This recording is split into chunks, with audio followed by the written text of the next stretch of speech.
Becky Tachihara. I'm a senior here at Western this year. I'm studying environmental journalism, and that is how I found out about the Polaris Project.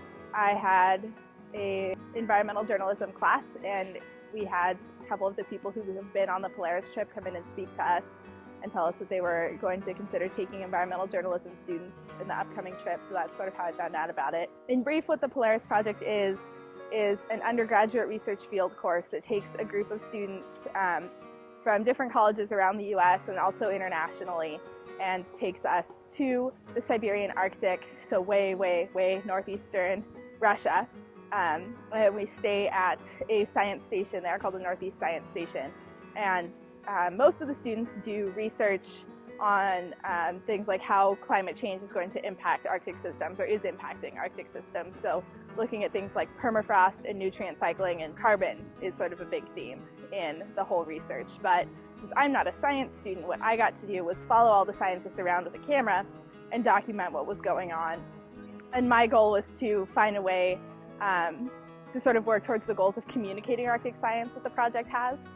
So I created some multimedia videos and photography, and I've also created a web portfolio of my work. For me, one of the most interesting things that I learned was just so much about the way that science works.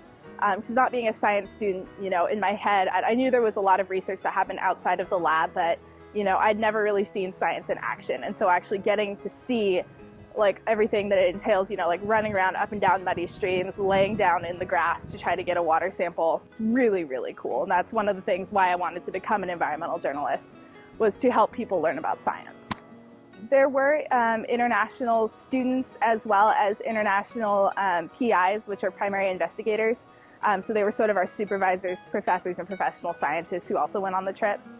So we had 3 students who were from Russia and 1 student from Norway. Who were on the trip, and then we had a PI who was British and 1 who was Dutch.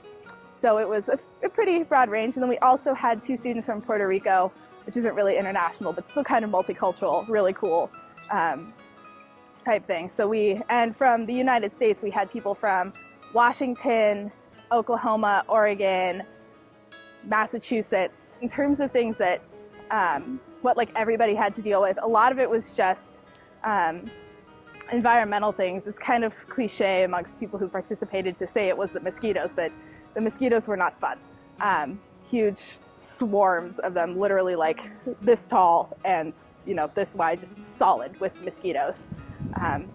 Every once in a while we would even play a game with how many mosquitoes can you hit with one hand, and one time it got up into like multiple dozens. So one of the ways that we had to deal with the mosquitoes was by wearing head nets. So some people had full bug shirts that were like netted shirts that you could wear, but I just had a hat.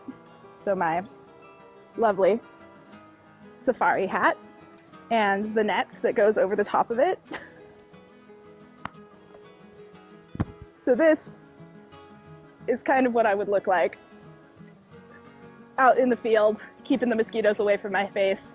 Usually worked pretty well. Also was full body like rain gear so that mosquitoes couldn't get into me, but this is my mosquito protection unit hat.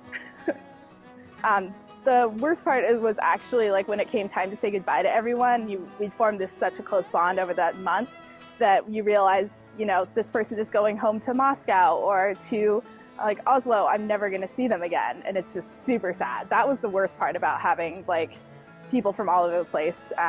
And it was actually, I feel like I learned a lot just about different cultures and people from different places by having these international students. And then, of course, we experienced some of the culture just by living at the science station with its Russian occupants. And so that was kind of neat. We got to experience a lot of Russian food, which, by the way, is amazing.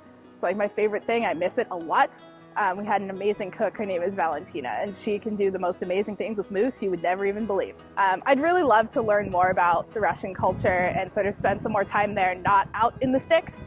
I'm trying to learn Russian as a language now, so that's kind of cool.